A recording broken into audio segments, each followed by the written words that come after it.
This is Sarah Stratton with news from Day 3 of the National Indigenous Spiritual Gathering. Today was an emotional day as members of the Indigenous Church took time to speak to each other at a deep level about their future. Delegates spoke from a long history of disempowerment to the changes in the dominant church. They identified gaps in the system as the church moved from a 4 to a 3-court model. In that process, 30 years of Indigenous governance, the All-Native Circle Conference, was closed, with no new system to take its place or clarity on decision-making.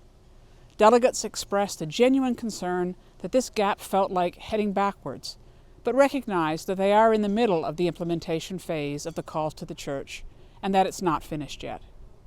This was not necessarily the experience of communities in BC, Ontario, and Quebec that had remained affiliated with conferences.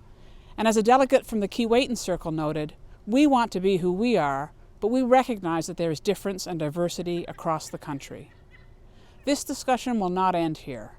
The meeting elected a council for the new National Indigenous Organization, which together with the National Indigenous Elders Council will take up the work of determining how to close the gaps identified. This national spiritual gathering has been marked by the presence and influence of its youth delegates. While pursuing their own program, they also participated actively in governance discernment and decision-making. 2 were elected to the new National Indigenous Council, and they also called for the creation of a National Indigenous Youth Council, saying, "We're young, but we're tired of waiting."